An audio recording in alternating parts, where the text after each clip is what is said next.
Om Swastiastu. Assalamualaikum warahmatullahi wabarakatuh. Salam, nama budaya, dan salam sejahtera untuk kita semua.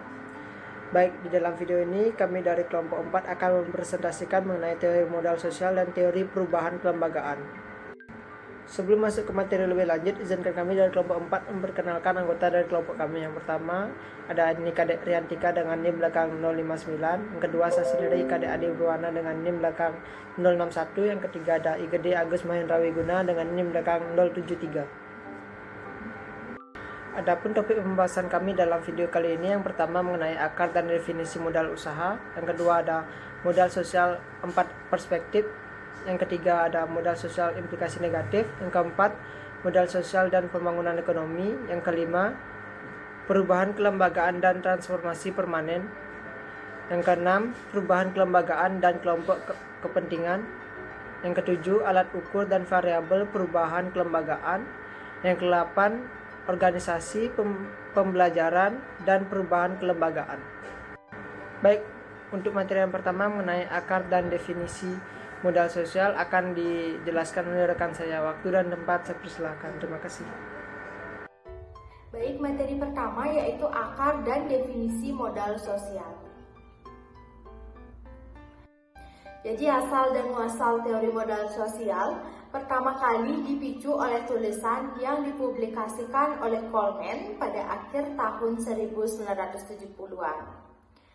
Hingga saat ini, banyak pihak yang berkeyakinan bahwa Coleman merupakan ilmuwan pertama yang memperkenalkan konsep modal sosial. Jadi, ada pun beberapa ahli yang mendefinisikan modal sosial, yaitu yang pertama menurut Coleman. Coleman mendefinisikan modal sosial berdasarkan fungsinya. Menurutnya, modal sosial bukanlah entitas tunggal, tetapi entitas majemuk yang mengandung dua elemen. Elemen pertama yaitu modal sosial mencakup beberapa aspek dari struktur sosial. Kemudian elemen kedua yaitu modal sosial memfasilitasi tindakan tertentu dari pelaku baik individu maupun perusahaan di dalam struktur tersebut. Kemudian yang kedua, menurut Poldan menyebut bahwa modal sosial sangat dekat untuk menjadi konsep gabungan bagi seluruh disiplin ilmu sosial. Kemudian yang ketiga, menurut Bordy, ia mendefinisikan modal sosial sebagai agregat sumber daya aktual ataupun potensial yang diikat untuk mewujudkan jaringan yang awet sehingga menginstitusionalisasikan hubungan yang saling menguntungkan. Jadi dari beberapa pengertian para ahli tersebut dapat disimpulkan bahwa modal sosial bukanlah masalah apa yang kita ketahui, tetapi siapa yang kita kenal. Dengan dasar tersebut, modal sosial bisa merujuk kepada norma atau jaringan yang memungkinkan orang untuk melakukan suatu tindakan kolektif. Kemudian implikasinya, fakta tersebut lebih memfokuskan kepada sumber daripada konsekuensi atas modal sosial. Sementara pentingnya deskripsi tentang modal sosial seperti kepercayaan atau hubungan timbal balik dikembangkan dalam sebuah proses yang terus-menerus. Coleman menyebutkan setidaknya terdapat 3 bentuk dari modal sosial, yaitu yang pertama, struktur kewajiban, ekspektasi, dan kepercayaan. Dalam konteks ini, bentuk modal sosial tergantung dari 2 elemen kunci, yaitu yang pertama, kepercayaan dari lingkungan sosial, dan yang kedua, perluasan aktual dari kewajiban yang sudah dipenuhi. Dalam perspektif ini, individu yang bermukim dalam struktur sosial dengan saling kepercayaan tinggi memiliki modal sosial yang lebih baik daripada situasi sebaliknya. Kemudian yang kedua yaitu jaringan informasi. Informasi sangatlah penting sebagai basis tindakan, tetapi harus disadari bahwa informasi itu mahal, yang mana pada level yang paling minimum, di mana perlu mendapatkan perhatian. Informasi selalu terbatas, individu yang memiliki jaringan lebih luas akan lebih mudah untuk memperoleh informasi, sehingga bisa dikatakan modal sosialnya tinggi. Ini berlaku juga sebaliknya. Kemudian yang ketiga yaitu norma dan sanksi yang efektif. Norma dalam sebuah komunitas yang mendukung individu untuk memperoleh prestasi tentu saja bisa digolongkan sebagai bentuk modal sosial yang sangat penting. Jadi menurut Lina dan von Bern, modal sosial memiliki sumbangan positif dalam kaitannya dengan komitmen pekerja, fleksibilitas organisasi, pengelolaan tindakan bersama, dan pengembangan modal pengetahuan. Dalam konteks ini, modal sosial dapat memperkuat kinerja organisasi. Dengan kata lain, modal sosial dapat menjadi aset bagi organisasi maupun anggota organisasi. Secara lebih spesifik, modal sosial dapat digunakan untuk yaitu yang pertama, mempengaruhi sukses pekerjaan atau profesional. Kemudian yang kedua, membantu pekerja menemukan pekerjaan dan menciptakan portofolio pekerja yang lebih baik di organisasi. Kemudian yang ketiga, memfasilitasi pertukaran sumber daya antar unit. Kemudian yang keempat, memotivasi pembaruan atau kebaruan, penciptaan modal intelektual, dan efisiensi multifungsi tim atau kelompok. Kemudian yang kelima, mengurangi perubahan pekerja karyawan. Kemudian yang keenam, memperkuat hubungan dengan pemasok, jaringan produksi regional, dan pembelajaran organisasi. Materi kedua yaitu modal sosial 4 perspektif. Dalam operasionalisasinya, modal sosial yang dilihat menurut fungsinya mengandaikan memiliki aspek struktur dan kognisi. Jadi, operasionalisasi modal sosial dapat dibedakan menjadi 4, yaitu yang pertama, menurut sumber dan penjawatannya. Secara struktur modal sosial terdiri dari peran dan aturan, jaringan dan hubungan interpersonal dengan pihak lain, serta prosedur dan kejadian. Sedangkan dari aspek kognisinya terdiri dari norma-norma, nilai-nilai, perilaku, dan keyakinan. Kemudian yang kedua, menurut cakupannya, struktur modal sosial terbentuk dari organisasi sosial dan aspek kognisinya mewujud dalam budaya sipil. Budaya sipil bisa dimaknai sebagai kemampuan warga negara atau masyarakat yang mengekspresikan dan mengorganisasikan kepentingannya melalui saluran-saluran yang tersedia. Kemudian yang ketiga, menurut elemen-elemen umum, struktur modal sosial terbangun berdasarkan efektivitas yang mengarah kepada perilaku kerjasama yang saling menguntungkan. Keempat, pandangan sinergi. Pandangan ini kurang lebih berupaya mengintegrasikan konsep jejaring dan kelembagaan. Sebagai pioner dari pandangan ini, disimpulkan bahwa sinergi antara pemerintah dan masyarakat atau warga negara didasarkan atas prinsip komplementer dan kelekatan. Baik, materi yang ketiga mengenai modal sosial implikasi negatif. Kontroversi dalam modal sosial terbagi menjadi 4 isu, yaitu yang pertama, kontroversi yang menghadapkan apakah modal sosial itu aset kolektif atau aset individu. Yang kedua, kontroversi yang melihat modal sosial sebagai jaringan terbuka dalam suatu relasi sosial. Yang ketiga, kontroversi yang dipicu pandangan Coleman bahwa modal sosial merupakan sumber daya struktur sosial yang menghasilkan keuntungan bagi individu dalam sebuah tindakan yang spesifik.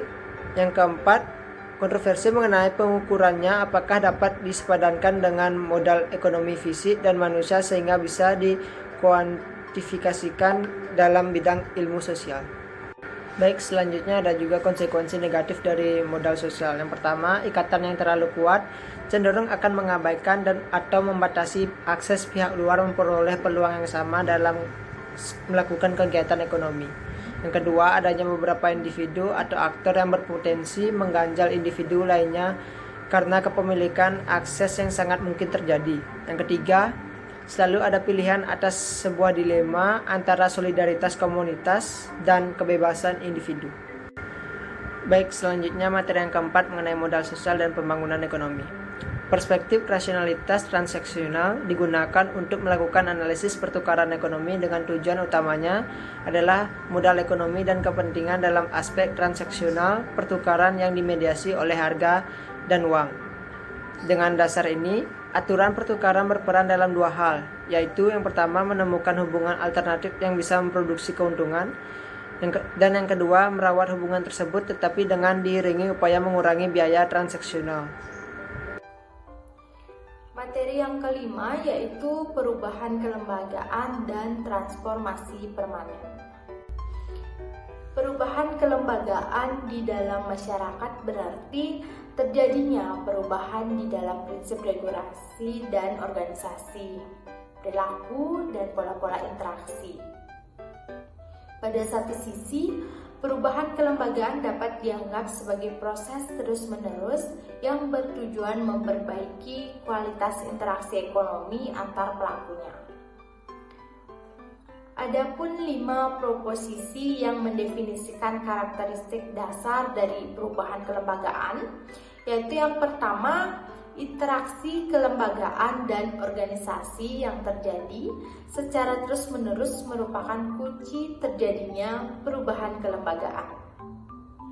Kemudian yang kedua, kompetisi akan membuat organisasi menginvestasikan keterampilan dan pengetahuan untuk bertahan hidup. Kemudian yang ketiga, kerangka kelembagaan mendikte jenis keterampilan dan pengetahuan yang dianggap memiliki hasil yang maksimum. Kemudian yang keempat, persepsi berasal dari konstruksi atau bangunan mental para pemain atau pelaku. Kemudian yang kelima, cakupan ekonomi. Kompleksitas dan eksternalitas jaringan matriks kelembagaan menciptakan perubahan kelembagaan yang meningkat dan memiliki jalur ketergantungan. Materi yang keenam yaitu perubahan kelembagaan dan kelompok kepentingan. North, terdapat faktor utama sebagai cara untuk memahami dinamika perubahan kelembagaan, yaitu perubahan kelembagaan sebagai hubungan simbolik antara kelembagaan dan organisasi yang mengelilingi di sekitar struktur insentif yang disediakan oleh kelembagaan. Menurut North dan Bromley, adapun 4 hal yang meliputi individu atau kelompok yang berusaha mengubah kesepakatan kelembagaan atau lingkungan kelembagaan dapat dipertimbangkan sebagai sumber perubahan. Yang pertama yaitu perubahan harga relatif dalam jangka panjang. Ini akan dapat mendorong peningkatan aktivitas ekonomi tertentu atau membuat aktivitas ekonomi baru. Kemudian yang kedua, kesempatan teknologi baru dapat menciptakan pendekatan yang potensial. Kemudian yang ketiga, kesempatan dalam memicu kelompok kepentingan untuk melakukan suatu perubahan kelembagaan yang digunakan untuk menyesuaikan sewa dan restribusi pendapatan sesuai dengan keinginannya. Kemudian yang keempat, perubahan dalam sikap kolektif. Seperti yang ditunjukkan oleh Bromley, bisa menyebabkan perubahan kelembagaan. Di samping itu, terdapat juga 2 tipe perubahan kelembagaan. Tipe yang pertama, perubahan kelembagaan terinduksi, dan tipe yang kedua, perubahan kelembagaan yang dipaksakan. Nah, baik, materi selanjutnya adalah alat ukur dan variabel perubahan kelembagaan. Nah, pertama ada alat ukur. Tolak ukur secara makro maupun mikro alat ukur tentu sangat dibutuhkan oleh para pengambil kebijakan, sehingga mereka dapat mengetahui jenis kebijakan mana yang efektif pada saat ini. Sehingga untuk membuat suatu perubahan kelembagaan dibutuhkan sebuah rancangan, sehingga hal-hal detail perlu diperhitungkan. agar para pengambil kebijakan tahu efek apa yang akan ditimbulkan dari kebijakan yang akan mereka rancang. Dan juga mereka bisa mengatur sedemikian rupa bagaimana sebuah rancangan kelembagaan menimbulkan efek yang mereka inginkan. Nah, selanjutnya ada variabel perubahan. Dalam proses perubahan transisi pasti ada beberapa kebijakan yang akan dirubah. Dan kebijakan yang dirubah ini tentu akan menjadi bersinggungan dengan kebijakan lain. Contohnya saja pada lahan publik, seperti masalah free riders dan ataupun sebagainya. Nah, materi selanjutnya yaitu ada organisasi, pembelajaran, dan perubahan kelembagaan. Dalam konteks ekonomi, perubahan kelembagaan selalu dikaitkan dengan atribut keuntungan yang bakal dinikmati oleh pelaku yang terlibat di dalamnya. Nah, dengan diktum ini, perubahan kelembagaan memiliki keuntungan bagi masyarakat hanya jika biaya-biaya yang muncul akibat perlindungan hak-hak lebih kecil ketimbang penerimaan dari alokasi sumber daya yang lebih baik. Apabila biaya yang muncul terlalu tinggi, mungkin diperlukan langkah untuk mendesain kelembagaan non-pasar dalam rangka mencapai alokasi sumber daya yang lebih efisien. Baik, sekian pemaparan materi dari kelompok kami. Kami mohon maaf apabila ada kesalahan-kesalahan yang disengaja maupun tidak disengaja. Kami tutup dengan para musanti. Om Santi Santi Santi.